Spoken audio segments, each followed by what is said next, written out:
The first warning didn't come from a chart, a headline, or a policy leak. It came from a cargo ship trapped outside Yokohama because its fuel contract had been repriced 3 times in a single morning. No storm, no mechanical failure, just a bill so distorted by Japan's collapsing currency dynamics that the crew refused to move until someone explained what they were actually paying for. By noon, insurers were calling it an unmodeled event. Economists called it impossible, but traders understood it instantly. If Japan had lost control of the yen, the entire bond market hierarchy was about to flip. Because the moment Tokyo raises rates to stop the bleed, trillions in global capital don't just shift, they recoil. And the country standing directly in that recoil's path is the United States. A deeper tension hung behind the numbers. Japan's energy dependence remained almost total, with government data showing more than 90% of primary energy imported, including nearly all crude oil, virtually all coal, and close to all liquefied natural gas. Because these commodities are priced internationally in dollars, a weakening yen fed import inflation directly into the domestic economy. Inflation that initially looked cyclical now appeared structural, and Financial Times reporting made clear that policymakers could not allow the yen to continue breaking lower. A sharply weaker currency might help exporters in the short term, but it crushed households and raised operating costs for the very industries Japan relied on to generate growth. The domestic political cost of allowing the yen to collapse further was rising fast. Scott Bessent had recognized the currency fragility months earlier. According to accounts circulating inside Washington and summarized in the Wall Street Journal, he had signaled to Japanese officials during autumn discussions that stabilizing the yen through monetary tightening was preferable to allowing the alternative, selling large blocks of U.S. treasuries into an already fragile market. He understood that Japan, holding massive foreign reserves and substantial treasury exposure, could destabilize U.S. financing conditions if it chose to liquidate. His message emphasized balancing inflation pressure with growth, but the subtext was unmistakable: defend the yen with rates, not bond sales.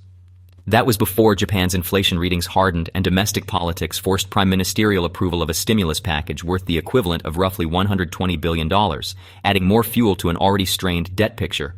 Government figures placed the spending near 3.4% of GDP, and analysts across Bloomberg's macro desks warned that the combination of fiscal stimulus and monetary tightening would create a volatile backdrop.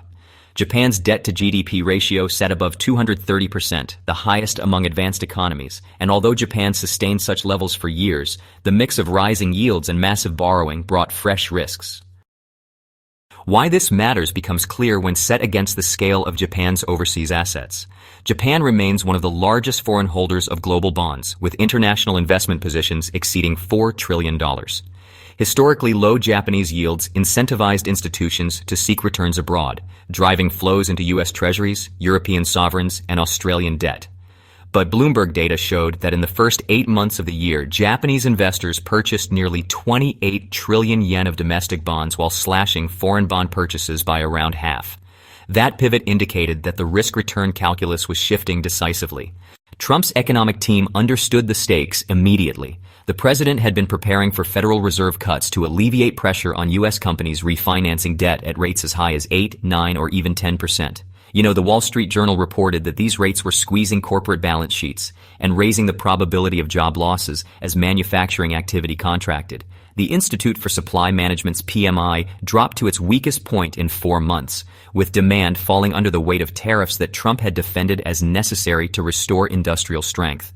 But, the data instead showed orders slipping and factories reducing output, complicating the political narrative around economic renewal. Trump needed a weaker dollar to support exports and temper the federal government's rising interest burden. Lower rates were part of that equation. However, Japan's sudden move toward a rate hike introduced a direct challenge.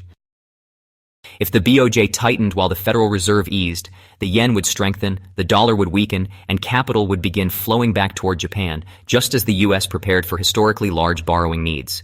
You see, the appreciation of the yen reduces the effective return of unhedged U.S. bonds held by Japanese investors.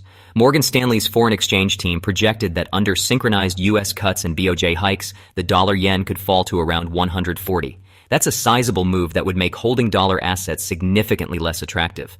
If Japanese institutions expected a 10% currency gain, a 4% treasury yield could easily be overwhelmed by conversion losses. Domestic Japanese bonds offering rising yields and zero currency risk suddenly held greater appeal. Norinchukin Bank's experience illustrated the danger. Earlier reporting in the Financial Times and Wall Street Journal documented how the agricultural lender absorbed more than $10 billion in losses after foreign bond values fell sharply when global yields surged. The bank had chased returns abroad during Japan's negative rate period, only to be hit when the cycle turned. That episode resonated across insurers and regional banks, assessing whether to maintain exposure to U.S. debt heading into a period of elevated rate volatility. Trump's challenge deepened as fresh data arrived. Reuters' coverage of recent Treasury auctions showed weaker foreign participation, with indirect bidder shares slipping. If Japanese demand diminished further just as the United States prepared to finance trillions in new issuance, borrowing costs would rise across the economy. Corporate refinancing would grow more expensive. Mortgage rates would remain elevated. Investment in industrial capacity would slow. The political message of restoring American manufacturing power would collide with financial tightening the administration could not fully control. Japan's domestic situation intensified the feedback loop. Inflation near 3% meant the BOJ could no longer rely solely on yield curve control to defend policy targets. Imported energy costs reinforced the urgency of stabilizing the currency. With nearly all fossil fuels sourced from overseas suppliers and priced globally, Japanese households faced compounding costs every month the yen depreciated. Wage gains around 1.9% simply could not keep up. Reuters reporting noted that consumer sentiment readings had weakened as real income slipped, suggesting that the BOJ's long-standing reluctance to raise rates was no longer sustainable. A unique narrative shift emerged as the yen's trajectory became the central tension point between Washington and Tokyo. Besson had pressed for yen stabilization through rate policy because he feared the alternative, a major Japanese sell-off of treasuries that could destabilize U.S. financing immediately. But the path Japan chose carried consequences he had not anticipated. By raising rates, Tokyo triggered a global repricing of bonds that pushed yields higher across the US, Germany, Australia, and the UK. Investors reallocated toward Japan not only because of rising domestic yields, but because they increasingly believed the yen had reached its lower bound. Buying JGBs ahead of a hike reflected expectations of currency strength, a bet that international funds began echoing. Why this matters connects directly to U.S. technology investment. Bloomberg Intelligence estimated that American data center expansion tied to artificial intelligence infrastructure would require more than $1.5 trillion in capital over coming years. Financing this build-out at elevated bond yields would strain revenue projections for hyperscalers and reduce the affordability of next-generation AI clusters. If foreign buyers stepped back from treasuries at the same time domestic borrowing ballooned, the cost of capital across the U.S. economy would rise sharply, an outcome with consequences far beyond federal budget arithmetic. Trump's tariffs added further pressure. Wall Street Journal assessments showed that higher import costs had reduced demand for goods in several categories, weighing on manufacturing order books. Slowing factory output made the political case for strong tariffs more difficult, particularly as the data contradicted the intended stimulus to domestic production. The administration found itself facing weakening industrial metrics while simultaneously depending on foreign capital to sustain fiscal and technological ambitions. Then the yen began to lift. Bloomberg's currency desks observed speculative flows positioning for appreciation as BOJ officials signaled increased vigilance over price stability. Investors interpreted the messaging as confirmation that the policy regime had shifted. Rising JGB demand ahead of a rate increase signaled confidence that total returns would improve once the yen strengthened. As Japanese institutions pulled capital home, global markets felt the imbalance. The dollar index softened. Treasury yields nudged higher. German bunds and Australian sovereigns followed the pattern, reflecting a synchronized recalibration around Japan's pivot. Besson watched the reaction unfold with growing concern. The alignment he sought, yen stability without global fallout, was slipping away. Japan had answered Washington's message in form, but not in consequence. Higher Japanese yields began drawing liquidity away from U.S. markets even before the first policy move was delivered. Investors saw a path toward yen appreciation and realigned accordingly. Trump needed lower rates, a softer dollar, and cooperative capital flows. Instead, he faced rising yields and diminished foreign demand.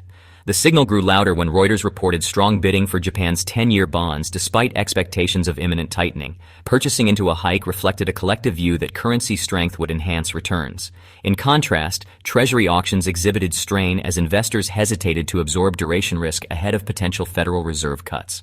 The fracture widened beneath the surface. If the yen continued to strengthen, Japanese pension funds and insurers, managing some of the largest pools of capital on Earth, would have fresh incentives to concentrate domestically. They would eliminate currency risk, secure rising yields, and protect balance sheets from the volatility that burned institutions like Norinchukin. Western investors, observing the same dynamics, would reassess dollar exposure under weakening currency expectations.